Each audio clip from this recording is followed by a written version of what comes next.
Hi guys, so what you see behind me, if you've seen my past videos, the first videos we posted, this might be a little familiar, but today marks at least a year and some few months since we left this place. It's our land, but it's more in central Uganda.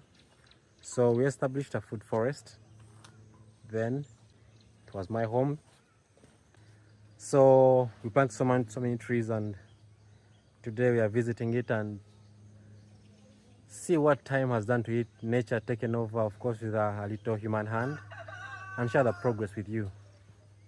And there are a few welcoming plants. First of all, the fence, I planted seeds from the yellow olinda shrub, but it can grow to a big tree. As you can see, the entire fence all the way, and there's a little opening here. Then there's all over yellow olinda. For those of you who are not familiar with the yellow olinda plant, this is what it looks like that. And this is how the leaves look like. They're pointy, not like pine. And when you move into the land, you see that now that is thriving. That's a cocoa plant. I planted from seed still, but as you can see, it's not fruiting season, but we have some dying fruits that did not make it because of the dry season that has been prolonged. So that's the cocoa plant. For those of you who want from this plant, the seeds of the fruit, they make cocoa, and from that so many flavors are made from that. Chocolate, of course, being the most famous, but this is the cocoa fruit. It has a few, as you can see. It's very interesting. So the fruits tend to be on the eastern side in this case, rather than the western part, because this is where the sun sets and this side is where the sun rises from. Then on our left, it can be right, I have this thriving coffee plant. In the past it wasn't this tall, but look at it now, so tall. And then when the rainy season ends and the fruits have ripened, you see these baby coffee plants like this. Now this is a coffee plant. It fell in the fruiting season, and then it germinates when the rain starts. Which I hope there'll be plenty there. When I move backwards, you see the papaya plant. Most Africans, we call it popo, and it has some unripe fruits on it. In the background, in the foreground right here, I have avocado. That's approximately 2 years in the making. That, I think, compared to me, you can see how tall it is. Yeah. So the good thing about avocado plants, they don't take long to fruit. So we are looking at the next year, it might be fruiting. Left, we have the mulberry tree or shrub. That has a lot of purposes, but it's most recognized for its feed for silkworms. So they take the young leaves like those and they feed the silkworms. They love it. Moving backwards, another avocado plant. I have so many avocado plants because initially when I just started planting them, I would just eat and throw them in the space that we had. Still another avocado plant. So moving on, you see this is our cinnamon plant.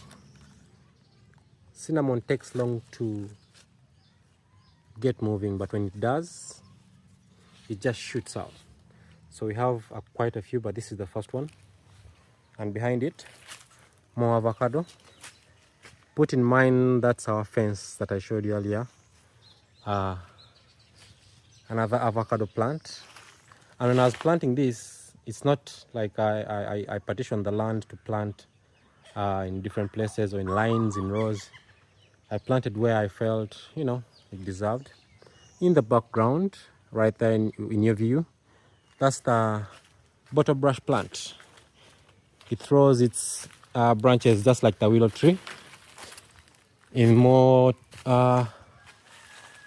temperate areas, but this loves our tropics. So that's the bottle brush. It's not in season for flowering, but usually these are reddish bottle brush like apparatuses they use to clean bottles. I think that's where the name comes from. It has maturing seeds, so from those also this I planted a seed. Each seed looks like a grain of sand or a grain of sugar in comparison. Then right in front of me we have my avocado and our young cocoa plant. All these cocoa, I would come to the garden, pick a fruit from the other big plant, eat it. If after eating the pulp, I'll drop the seed and voila, they would grow. Behind me we have some mature avocado tree and it has some fruits on. They're trying to pop around there. Behind the tree we have a mango tree. This I've not seen its fruits, maybe because I've not been around to see, but maybe. But this has a few years on it. So people these days choose to graft the mango trees, because mango trees grow quite tall and huge, and most people don't have space to accommodate them. So what I can do, if this needs to be it needs to mature first, all you can do, you can just graft it from already a fruiting tree, and that would work. But because it's a food forest, we let nature take its course. In your view right now, that's the yellow bananas, typically known here as bogoya. Those are the sweet bananas, the ones that they say in the markets, those big ones. So that's bogoya, the local name here, and I think so many Bantu speaking tribes call it bogoya. Avocado does not change, the name does not change. Mangoes, of course, it's omiembe. In so many cultures here, people call them omiembe. What you see here, I don't know the English name, this, but it was a big tree that we cut off, but it persisted. The local name is omugavu. Omugavu is the local name. It's good for furniture once it grows, but in this case it is all right. And behind that is one of my favorite trees on the property, because we have had so much fruit from this tree. Very sweet, very juicy, and grows like like tens of fruits in one season, because on one patch like this you can see how many are here. So if you count even the young ones, that's like 1 2 3 4 5 6 7 8 9 10 11. So in only this place there are like 10. Now if you multiply these now look at that patch, look at the other patch, look at that patch, look at that. So jackfruits are prolific producers, and in a year, once the rain season starts, then they start ripening. But they can also prolong into the dry season, and that's so much fruit. And if it would carry all the fruits it produces, I think it wouldn't be able to bear or to carry them. But nature is interesting. So most of them drop off when after flowering. You can see this one, this fell off, and it rotted. But yeah, that's what happens because the fruit bears so much flower, and if the pollinators are around, it will be prolific. On my left, a very young jackfruit. Moving forward, some bananas die eventually once the trees establish. An interesting occupant, that's a termite mound. So I think that's also helpful in garden because I think it aerates the ground. So much is going on there. Then this plant, the English name is a bit hard to pronounce, but the local name is Echilowa. Echilowa, usually people plant vanilla on this plant. Like they first plant those, they establish. Then once they have established, or you make you cut the stalks, the branches, put them in the ground. After that, that's why you plant the vanilla orchid. But in this case, it's just there, it survived being cut down. Another mango right here. And another jackfruit right here. So what you see here has been a year, like not a year, but years in the making, because it took me so much time to come up with that. And I planted more than what you see. But because it was still a place where people did some crop farming, most of the trees were cut down. But I'm glad these have managed to establish and defeated the purpose of being taken out. In front here, we still have some space that has not been planted with trees, and we can see some cassava, some tallow plants, another chiloa right here. And we move forward. That's a boundary, the fence for the house. More jackfruit. We have an upcoming guava plant right there. Then we proceed. Another termite mound in front of that. And those are raffia palms. I planted them from seed. I got them from Mukono. We harvested the raffia, but then we got some seeds. We planted that, and that. That's interesting. And lucky enough, we have some avocados that are really ready to harvest. Now it's good to harvest them with that because they don't rot easily once that happens. And I think it has plenty of them in there. You can see how massive they are. Look at that. Look at that. Look at this compared to my palm. I really have so much respect for trees that without anything, without feeding them, without fertilizing them, I mean like you buy fertilizers, natural artificial fertilizers, and put at the bottom of them, they still manage to thrive. That's something I can never wrap my head around because so much happens in the ground more than what we see up ground.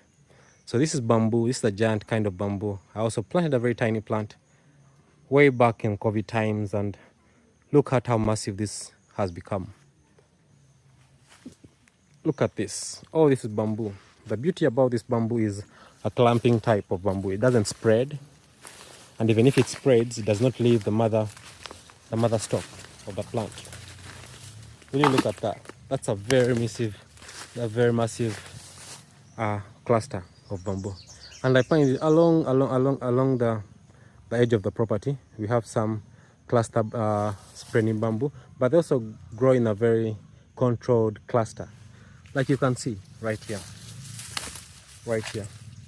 So there's so much talk about this, but that would be a very long video. In this video, I would like to take it to make it precise and short. So this is our oil palm. Still, this was grown from seed. Oil palm, very nice plant, very prolific. Look at the stalk. We also have another oil palm right there. But if I bring it to back, you see that this little pond has been here for years, like 7 years. It doesn't have any mosquitoes. Why? Because after it established and the concrete cured, I tried putting some catfishes in here, which did not thrive. But right now, you see the water shaking. They are tadpoles of frogs. So frogs have helped us maintain, keep down the mosquito population, which is a good thing. At the end of the day, you don't want water sitting around and bring all these bugs, mosquitoes. Of course, mosquitoes are You know, they're the ones that cause malaria. They spread the Plasmodium parasite that eventually causes the malaria. But these, there are no mosquitoes here. All that are there are eaten. Once the eggs are laid by the mosquito, the tadpoles take advantage and eat up the larvae. Here on my left, on my right here, this is my compost pit. So I don't actively turn it around. What I do, every time they prune anything around, they throw it here. And boy, will you be happy to see what is underneath. Look at this. So let's look for a spot. So they keep adding fresh manure from this. But look at, eventually, you might think this has been burnt by fire. Look at that. Look at that. So that's really nice. So this I don't turn. It's very good. It's a manure factory, I should say. So once in a while we come, we spray it around the place, and yeah, it helps in the garden. We have some comfrey right here. I hope to take some to our property. Some more comfrey. Comfrey is good for animal feed. And right here we have some mangosteen. I thought it would die because of the sun. This is our new member in this. The last time I was here, we planted this. In the back we have some rosemary that's dying out. Eventually it will, because once you see in the background, there's a line of raffia trees and some avocado. More avocado. You can never have enough avocados. So it's always a pleasure being back here, because every time I come, I'm happy to see where I put my hard work and it's paying off. So it can never be a disappointment. Thank you for joining me on this road down memory lane. If you liked what you see, please like, share and subscribe. I'd like to know in the comments what's happening on your food forest. It doesn't matter what, even the little things matter. Stay connected and keep growing. See you in the next video.